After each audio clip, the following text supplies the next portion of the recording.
आज मैं ये बता रहा हूं कि अगर माता बहनों के गर्भ में अगर कोई बच्चा हो, माता बहनें अगर गर्भ अवस्था में हो, तो इस बात का ध्यान जरूर रखना, तुम्हारे पेट का जो बच्चा होगा ये भगवान का भक्त होगा और तुम्हारी सेवा करेगा जिंदगी भर।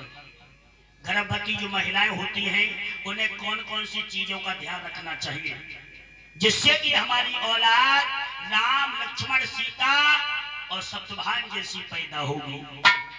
बहुत कीमती बात है।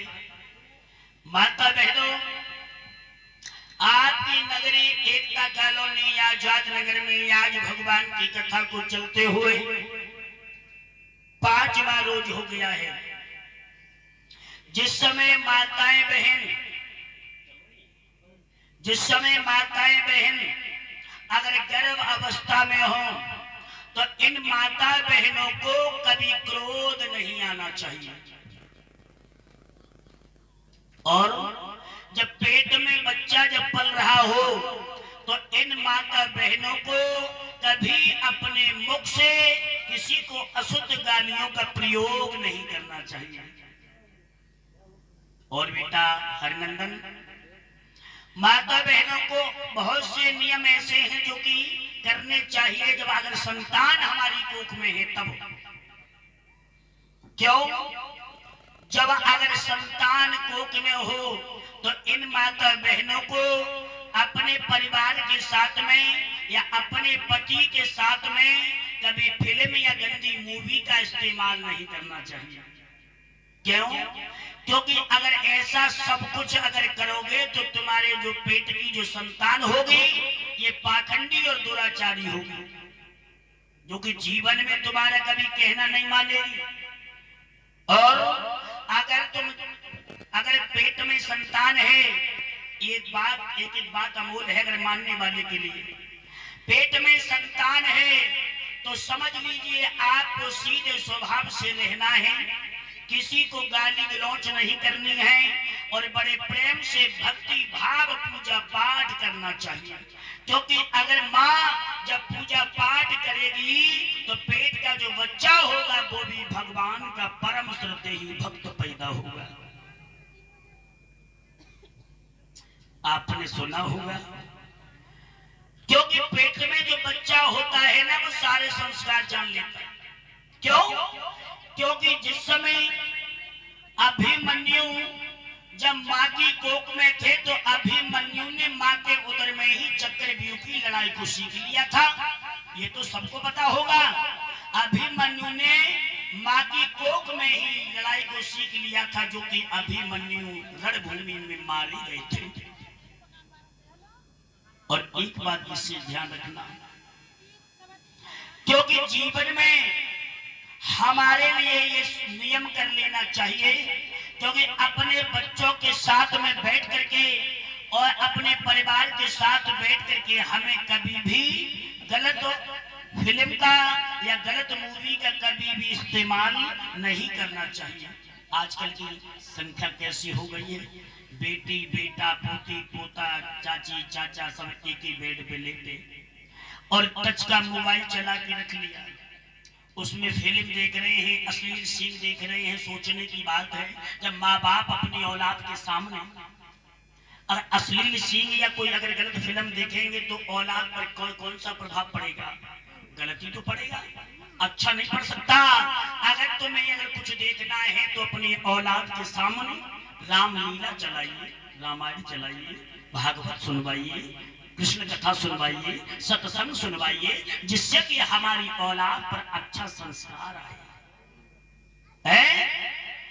जिससे हमारी औलाद पर अच्छा संस्कार आए। और बच्चों के सामने जब तुम गंदी मूवियों का इस्तेमाल करोगे तो हमारी औलाद तो बिगड़ेगी ना, क्योंकि औलाद के लिए माँ और बाप ही बिगाड़ते हैं, औलाद खुद नहीं बिगड़ती है। क्यों? क्योंकि सुल्तान डाकू जो था ना वो एक अंडे से चोर बन गया था। अगर माँ उसे बचपन में ही समझा देती बेटा चोरी करना पाप है, ये ऐसा कार्य कभी मत करना, तो सुल्तान डाकू कभी चोर नहीं बनता है और ना फांसी पे चढ़ता। तो माँ माँ ही अपने बच्चे को सुधार लेती है और माँ बाप ही औलाद को बिगाड़ देते हैं। ये आंखें दो हैं, इन दोनों आंखों में फर्क क्या है? एक आंख से बच्चे से प्रेम करो और दूसरी आंख से अपने बच्चे से नफरत करो।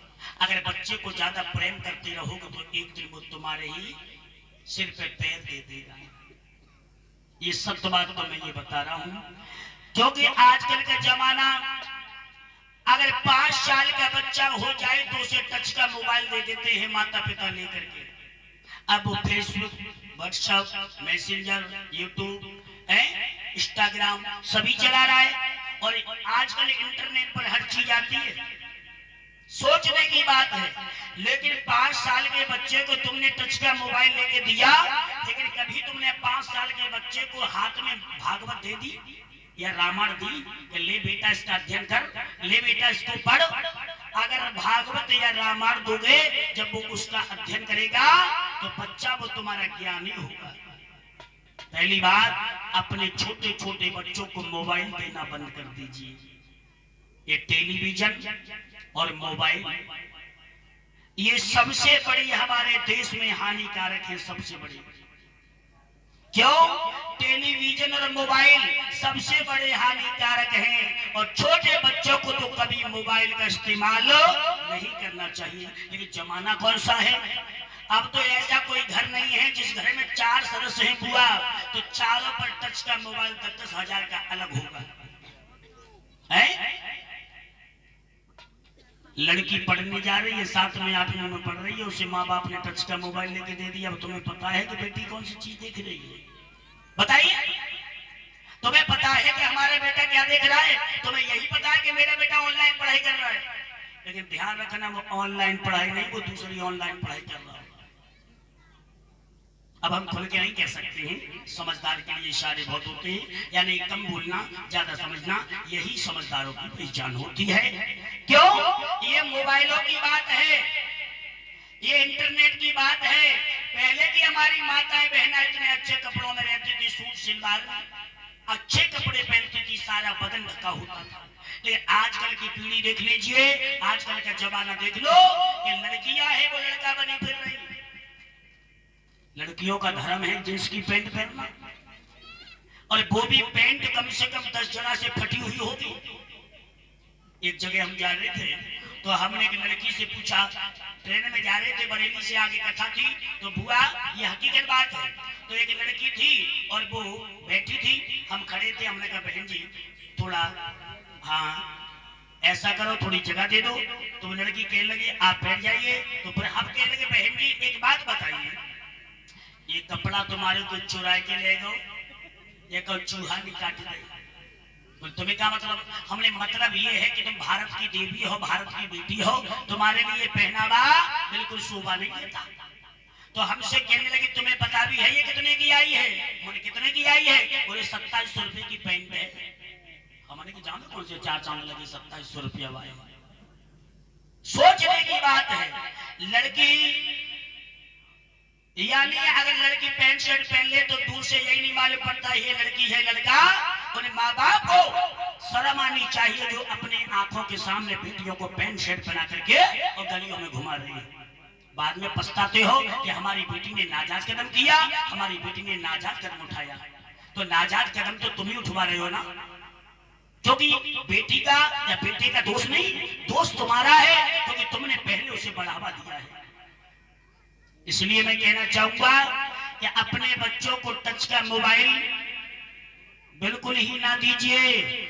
और अपनी बहनों से कहना चाहूंगा जो तुम्हारी सांस्कृतिक परिभाषा है, परिभूषा है, यानी जो शुद्ध कपड़े हैं केवल वही पहने और इससे अपने परिवार पर स्वर्गमान पर आ जाती है। हमें अपने माता पिता की लाज रखनी चाहिए।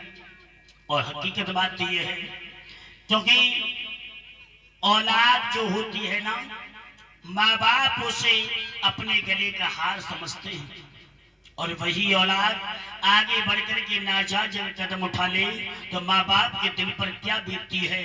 लेकिन दोष इसमें औलाद का नहीं होता है, दोष इसमें केवल माँ और बाप का होता है।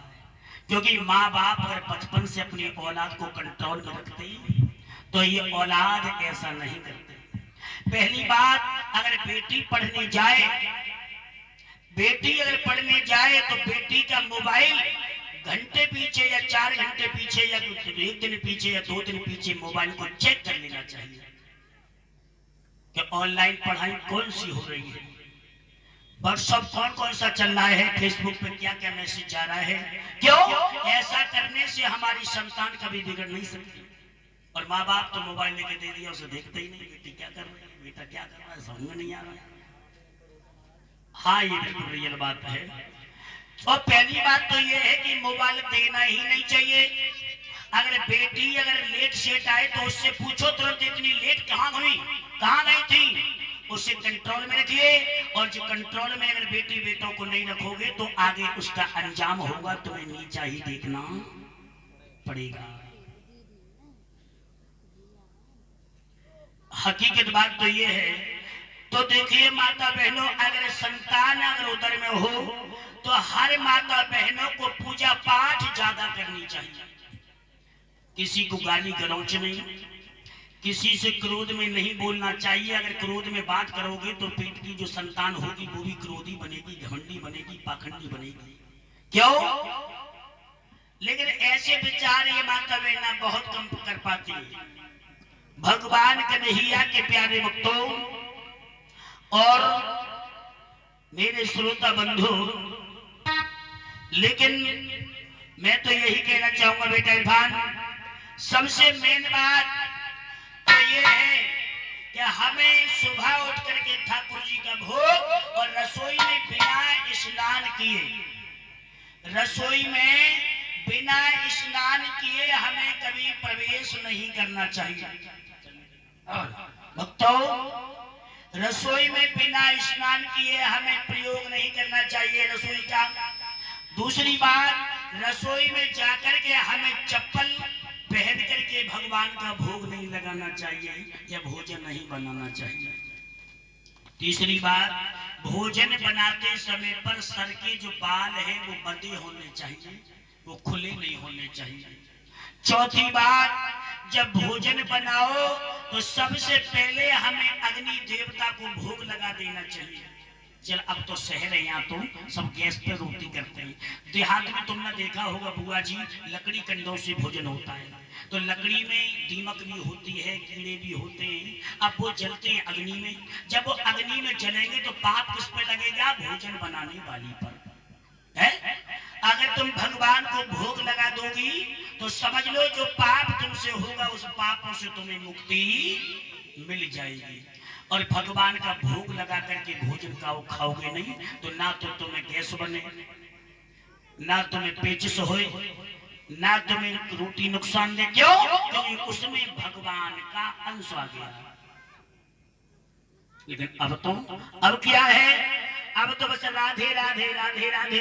और एक बात जो माता बहनों की नई परंपरा हमने देखी, एक बार हमारी अम्मा वैसे करो कट्टी, हमारी अम्मा ने क्या करो, आटो गूंद के थोड़ा सा खोट के आगे ते पीछे लगाई दो। हमारे की अम्मा जाका कर रही हूँ, बोले लला शास्त्री जी तुम्हारे पापा के नाम की रोटी निकाल दी। तो हमने की आगे की रोटी और पीछे कर दी। तो हमारे पापा तुमने कहा इतने खराब समझ रहे जो बाद में रोटी खाए है। कभी हमें ऐसा नहीं करना चाहिए। कुछ माता बहना थोड़ा सा आटा लेकर के इधर से इधर लगा देती है, जी मेरे पति के नाम की है गए है। चश्मा भाई अम्मा करी मैं लगाती हूँ, लेकिन अम्मा ऐसा कभी नहीं करना चाहिए। और सबसे मेन बात, पहली रोटी हमें गौ माता के लिए देनी चाहिए और दूसरी यानी लास्ट वाली रोटी हमारे लिए बहरों के लिए देनी चाहिए, कुत्ते के लिए। यानी ऐसा करने से हमारे घर में राहु केतु शनि देवता प्रसन्न होते हैं, कोई परेशानी कोई ग्रह नहीं आएगी।